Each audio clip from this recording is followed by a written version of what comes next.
젊었을 땐 몰랐습니다. 사람이 많을수록 외롭지 않을 줄 알았고, 모두에게 잘해야 좋은 사람이라 믿었죠. 무언가를 얻기 위해 애쓰고 놓치지 않으려고 더 꽉 움켜쥐던 시간들. 하지만 시간이 지나고 인생이 한 바퀴 돌아오자 알게 되었습니다. 늦은 나이에야 비로소 보이는 것들. 그때는 왜 그게 그렇게 힘들었는지 이제 와 생각하면 허탈하기도 하고 따뜻하기도 합니다. 오늘은 마음에 한 겹씩 내려앉은 그 깨달음들을 5가지 이야기로 조용히 풀어보려 합니다. 첫 번째, 사람은 많을 필요 없습니다. 진심으로 편한 사람은 몇 안 되니까요. 정희 씨는 환갑을 앞두고 스스로를 되돌아보는 시간이 많아졌습니다. 퇴직을 하고 나니 연락이 뚝 끊긴 사람들, 약속이 끊기자 조용해진 단체 채팅방, 생각보다 허전한 풍경이 낯설었습니다. 그렇게 바쁘게, 그렇게 맞춰가며 살았는데 정작 남은 사람은 몇 명 안 되네. 언젠가의 한숨처럼 흘러나온 이 말은 정희 씨 마음에 오래 남았습니다. 젊은 시절엔 친구가 많다는 것이 자랑이었습니다. 명절마다 돌려보내는 인사, 생일마다 울리는 축하 메시지. 사람이 많다는 건 곧 나를 인정받는 증거 같았거든요. 하지만 시간이 흐를수록 그 많은 인사 중 진심은 몇 개나 될까? 마음을 털어놔도 괜찮은 사람은 누구일까? 자꾸만 스스로에게 물어보게 되었답니다. 그러다 어느 날 오랜만에 연락 온 친구와의 만남. 밥을 먹고 카페에서 차를 마시며 가벼운 안부만 나누고 헤어졌는데도 이상하게 그날 밤 마음이 무거웠습니다. 이젠 예전 같지 않구나. 마음이 맞지 않는 사람과의 만남은 그 자체가 피곤한 일이 되어버렸구나. 정희 씨는 그날 이후 사람을 고르는 기준이 달라졌습니다. 오래 알았다는 이유로 관계를 억지로 이어가려고 하지 않았고, 조금 뜸하더라도 편안한 사람이 있다면 그 한 사람만으로도 충분하다는 걸 알게 되었죠. 늦은 나이에야 알게 되었습니다. 사람이 많은 것이 중요한 게 아니라 내가 편하게 숨 쉴 수 있는 사람이 곁에 있느냐가 더 중요하다는 거요. 두 번째, 나를 위해 사는 게 필요합니다. 한 번뿐인 삶의 주인은 나니까요. 선희 씨는 자녀 둘을 모두 출가시키고 40부터 50 중반까지 쉬지 않고 일만 했습니다. 가족을 위해 헌신하는 게 엄마로서, 아내로서 당연한 일이라 믿고 살아왔죠. 그런데 어느 날 남편이 은퇴하고 함께 지내는 시간이 많아지자 문득 허무함이 밀려왔습니다. 아이들은 각자의 가정에서 바쁘고 남편과의 관계는 오랜 침묵과 거리로 인해 마치 낯선 사람처럼 느껴졌습니다. 이제는 내가 누구인지 모르겠어. 선희 씨가 거울 앞에서 스스로에게 내뱉은 말이었습니다. 하루 세끼를 챙기고 병원 예약을 하고 명절 준비를 하고 부모님 안부를 묻고 그 모든 일정에는 항상 누군가를 위한 선희 씨만 있었지 선희 씨 자신을 위한 시간은 없었죠. 그러던 어느 날 우연히 들른 문화센터에서 도자기 공예 수업을 듣게 됐습니다. 손에 흙을 만지며 조용히 집중하던 그 순간 내가 이렇게 고요한 시간에 행복을 느낄 수도 있구나 라는 마음이 불쑥 올라왔습니다.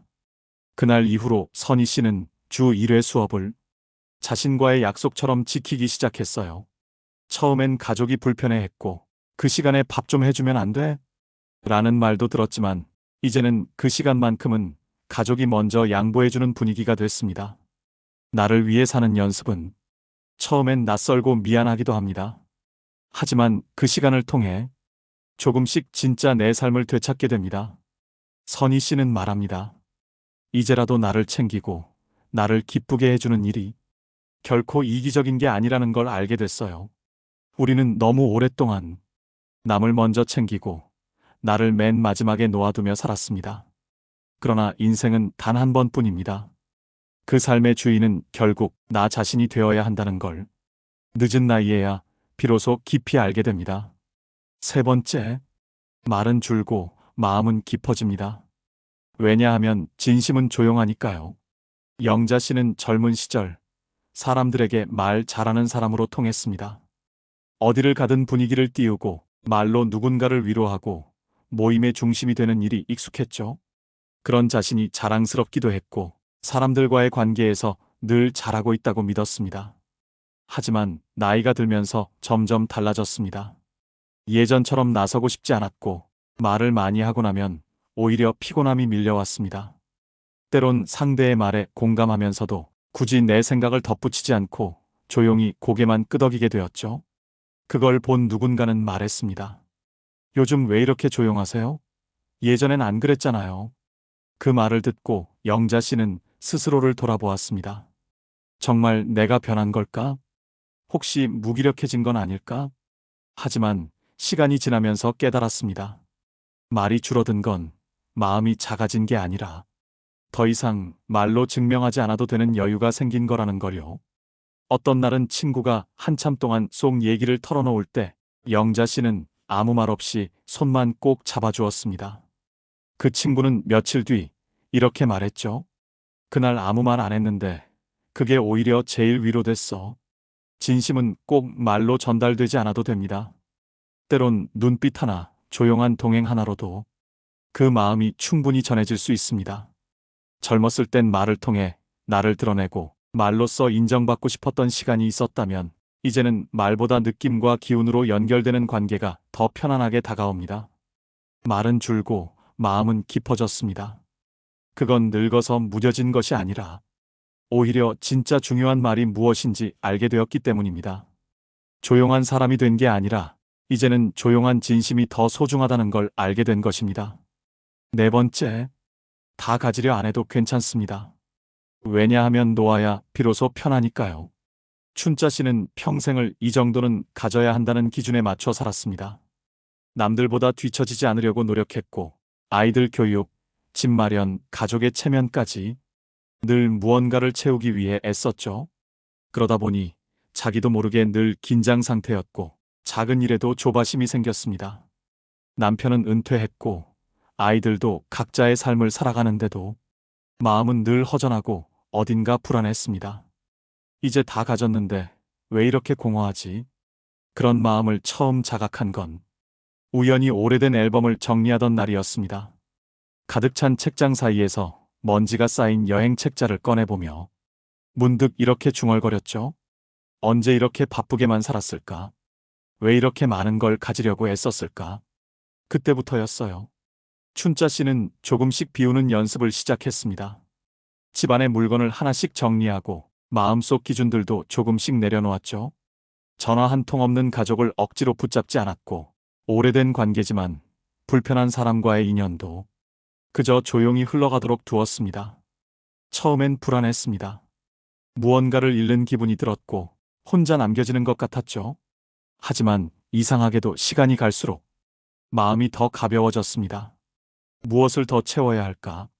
보다는 무엇을 이제는 내려놔도 될까를 고민하게 되면서부터 비로소 진짜 평안이라는 걸 알게 된 겁니다. 춘자 씨는 말합니다. 모든 걸 가지려 할수록 마음이 복잡했어요. 그런데 놓고 나니 내 삶에 여백이 생겼고 그 안에 내가 앉을 자리가 생겼어요. 우리는 너무 오랫동안 더 많은 것을 가져야만 잘 사는 줄 알았습니다. 하지만 나이 들수록 놓는 것이 곧 지혜가 되고 비워야 비로소 내 마음이 편안해진다는 걸 알게 됩니다. 다섯 번째, 지금의 나 꽤 괜찮은 사람입니다. 오랜 시간 나를 키워왔으니까요. 미화 씨는 칠순을 바라보는 나이가 되었지만 아직도 가끔은 스스로를 돌아보며 나는 잘 살아온 걸까? 라는 생각을 하곤 합니다. 젊었을 땐 늘 바빴습니다. 일과 육아, 가족과의 관계 속에서 늘 누군가의 엄마로, 딸로, 아내로 살아왔죠. 그러다 어느 날 손주 돌잔치에서 찍힌 사진을 보며 문득 스스로를 바라보게 되었습니다. 사진 속의 자신은 환하게 웃고 있었지만 그 눈빛이 어딘지 모르게 낯설게 느껴졌죠. 내가 저렇게 많이 늙었구나. 속으로 한숨을 쉬며 앨범을 넘기던 중 우연히 오래된 가족 사진 한 장이 눈에 들어왔습니다. 그 속에 미화 씨는 젊고 단호하고 한 손에는 아이를 안고 한 손으로 무언가를 정리하고 있었습니다. 그 사진을 한참 들여다보다가 불쑥 눈물이 났습니다. 나는 정말 잘 살아온 거구나. 누구 하나 대신해주지 않았던 삶을 조용히, 묵묵히, 그리고 단단하게 걸어온 사람이 바로 나라는 걸 그제야 비로소 인정하게 된 겁니다. 과거엔 누군가에게 잘 보이기 위해 자신의 가치를 끊임없이 증명하려 했지만 이제는 압니다. 내가 지나온 시간 자체가 내 증명이라는 걸요. 힘든 일 앞에서도 무너지지 않았고, 외로운 날도 웃으며 넘겼고, 때론 후회하며 울었지만, 결국 이 자리까지 스스로를 이끌고 왔다는 것. 그 모든 날들이 지금의 나를 만들었고, 그래서 지금의 나는 누구보다도 괜찮은 사람이라는 걸 이제는 흔들림 없이 말할 수 있습니다. 세상이 뭐라 해도 누가 알아주지 않아도 지금 이 순간에 나는 충분히 자랑스러운 존재입니다. 살아보니 어떤 건 젊을 때는 보이지 않았습니다. 가진다고 다 행복한 것도 아니었고 많은 사람들 속에 있어도 외로울 때가 있었습니다.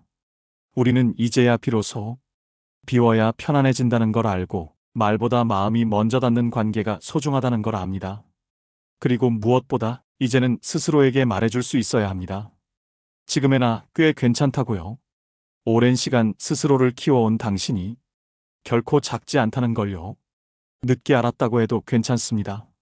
늦게 알았기에 더 깊이 새겨지는 것들도 있으니까요. 공감 쉼터는 언제나 당신 편입니다. 오늘도 함께 해주셔서 감사합니다. 구독과 좋아요로 이 공간이 여러분 마음의 쉼터가 되기를 바랍니다.